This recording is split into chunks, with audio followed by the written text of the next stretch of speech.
त्योहारों के सीजन में जब सब लोग वेटिंग टिकट लेकर परेशान होते हैं तो हमारे फौजी भाई बहन कैसे कंफर्म टिकट पा लेते हैं। इसके पीछे है रेलवे का एक खास कोड जिसके बारे में ज्यादातर सिविलियन तो क्या कई डिफेंस पर्सनल भी पूरी जानकारी को नहीं रखते हैं।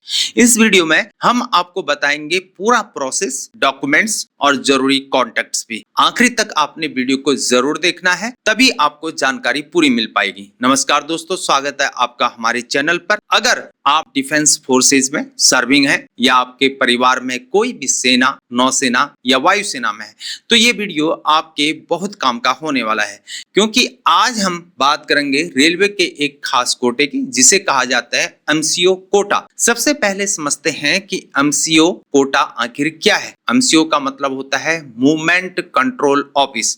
ये एक ऐसी खास रिजर्वेशन सुविधा है जो भारत के बड़े रेलवे स्टेशनों पर स्थित मूवमेंट कंट्रोल ऑफिसेस के जरिए मैनेज की जाती है और इसका मकसद बिल्कुल साफ होता है, इंडियन आर्मी, इंडियन नेवी और इंडियन एयरफोर्स के सर्विंग जवानों की यात्रा को आसान बनाना है। आप सोच रहे होंगे कि ये कोटा किस किस काम के लिए इस्तेमाल होता है, तो जवाब यहाँ पर साफ है। ऑफिशियल मूवमेंट के लिए, पोस्टिंग ट्रांसफर के लिए, टेम्परेरी ड्यूटी के लिए, कोर्स और ट्रेनिंग के लिए, सालाना छुट्टी पर जाने के लिए और ड्यूटी को ज्वाइन करने के लिए और वापस लौटते समय भी उसके लिए। यानी सामान्य पैसेंजर्स की तरह जनरल कोटे में सीट के लिए मारामारी करने के बजाय एलिजिबल डिफेंस पर्सनल इस खास कोटे के जरिए रिजर्वेशन को पा सकते हैं, बशर्ते सीट उपलब्ध होनी चाहिए। अब एक और शब्द यहाँ पर आता है जो अक्सर यहाँ पर कंफ्यूज कर देता है, DDQ यानी डिफेंस डिपार्टमेंट कोटा। दरअसल एमसीओ और DDQ का मतलब लगभग एक जैसा ही समझा जाता है। असल में डिफेंस डिपार्टमेंट कोटा रेलवे की ओ कैटेगरी है और मूवमेंट कंट्रोल ऑफिस ओ अधिकृत दफ्तर है जो डिफेंस यात्रियों की बुकिंग रिक्वेस्ट को प्रोसेस किया करता है। अब बात करते हैं इस कोटे के बेनिफिट्स क्या हैं। सबसे पहला बेनिफिट, कंफर्म रिजर्वेशन मिलने के चांसेस यहाँ पर बढ़ जाते हैं। दूसरा, ऑफिशियल मूवमेंट के लिए प्रायोरिटी बुकिंग मिल जाती है। और नंबर तीसरा, पीक ट्रेवल सीजन में भी काफी मदद मिल जाती है। चौथा, इमरजेंसी ट्रेवल में सहायता मिल जाती है। और पांचवा, ये पूरे सिस्टम को सशस्त्र बलों की ऑपरेशनल तैयारी को सपोर्ट करने में मदद किया करता है। लेकिन ध्यान रखिए, ये सीट, ट्रेन रूट, यात्रा की तारीख और कोटा एलोकेशन पर डिपेंड किया करती है।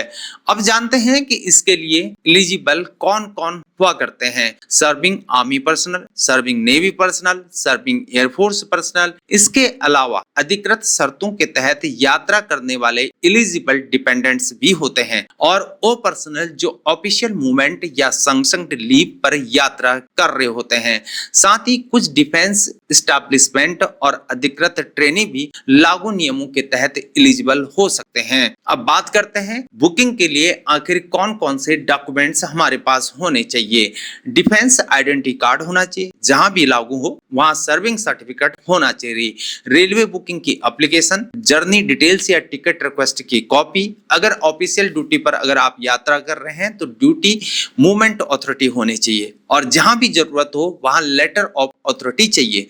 ध्यान रखना है, ये जरूरतें अलग अलग एमसीओ ऑफिस और यात्रा के टाइप के अकॉर्डिंग बदल सकती हैं। अब सबसे जरूरी वाला पार्ट, बुकिंग आखिर कैसे करना है, स्टेप बाय स्टेप करना है। स्टेप 1 में अपनी यात्रा की डिटेल्स को तैयार रखना है। ट्रेन नंबर, यात्रा की डेट, बोर्डिंग स्टेशन, डेस्टिनेशन और पसंदीदा जो भी आपकी क्लास है। स्टेप 2 में बुकिंग फॉर्म को भरना है। इसमें personal details, serving particulars, unit information भरना है और यात्रा का मकसद शामिल करना है। स्टेप नंबर 3, जरूरी डॉक्यूमेंट्स को सबमिट कर देना है, चाहे नजदीकी एमसीओ ऑफिस में जाकर करना है या जहां भी उपलब्ध हो वहां अप्रूव्ड कम्युनिकेशन मेथड के जरिए करना है। और स्टेप 4 में वेरिफिकेशन करवाना है। एमसीओ आपकी सर्विस एलिजिबिलिटी, ट्रैवल एंटाइटलमेंट और डिफेंस कोटे के तहत उपलब्धता को वेरीफाई किया करता है।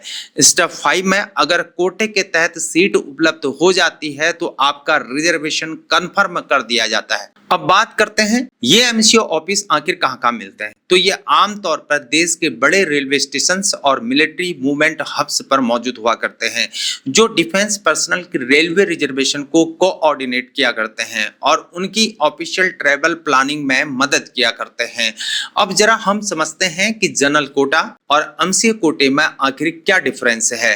जनरल कोटा सभी पैसेंजर्स के लिए हमेशा खुला हुआ होता है, जबकि एमसीओ कोटा सिर्फ एलिजिबल डिफेंस पर्सनल के लिए ही रिजर्व होता है। जनरल कोटा एक रेगुलर सिस्टम से चला करता है, जबकि एमसीओ कोटा एमसीओ ऑफिस के जरिए ये प्रोसेस होता है। जनरल कोटे में कोई सर्विस वेरिफिकेशन नहीं होता है, जबकि एमसीओ कोटे में डिफेंस एलिजिबिलिटी वेरीफाई की जाती है। और त्योहारों के समय जनरल कोटे में जबरदस्त कंपटीशन रहा करता है, जबकि एमसीओ कोटा एक डेडिकेटेड और एक अलग व्यवस्था है।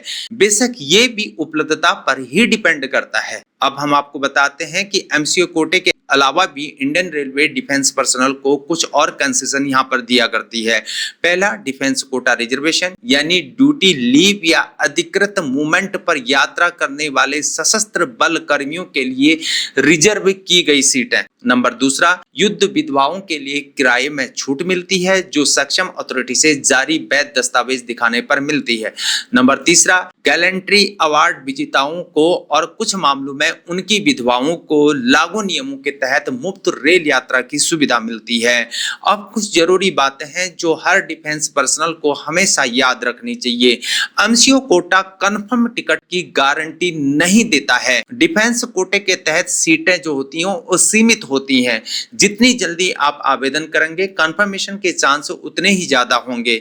यात्रा के दौरान अपना ओरिजिनल डिफेंस आइडेंटिटी कार्ड को जरूर आपने साथ में रखना है और अलग अलग एमसीओ ऑफिस में बुकिंग प्रोसीजर थोड़ा सा अलग अलग हो सकता है। मेरे दोस्तों, यह है एमसीओ कोटा की पूरी जानकारी। क्या है, किसे मिलता है, कैसे बुक करना है और भी कौन सी सुविधाएं डिफेंस पर्सनल को रेलवे से मिला करती हैं। लेकिन एक बात का ध्यान आपको रखना है कि एमसीओ के फोन नंबर समय समय पर बदल जाते हैं, इसलिए यात्रा से पहले हमेशा अपनी यूनिट, फॉर्मेशन, हेडक्वार्टर या नजदीकी एमसीओ ऑफिस से लेटेस्ट कॉन्टेक्ट को जरूर आपने कंफर्म करना है। मेरे दोस्तों, आपको ये जानकारी कैसी लगी कमेंट सेक्शन में जरूर बताएं और अगर आपका कोई सवाल है तो कमेंट सेक्शन में जरूर आप पूछ सकते हैं। अगर जानकारी आपको पसंद आए तो वीडियो को लाइक कीजिए, चैनल को हमारे सब्सक्राइब कीजिए और बेल आइकन जो घंटी है उसको दबाना मत भूलिएगा, ताकि डिफेंस पर्सनल से जुड़ी हुई जितनी भी जरूरी जानकारी होती है वो आप जरूर जान सकें। और अगर आप हमें फेसबुक में देख रहे हैं तो सरकारी वेलफेयर पेज को जरूर फॉलो करें और अगर आपने वीडियो देख ली तो इस वीडियो को शेयर कर दें ताकि और भी जानकारी ले सके। मैं हूं हीरा परिहार। जय हिंद, भारत माता की जय।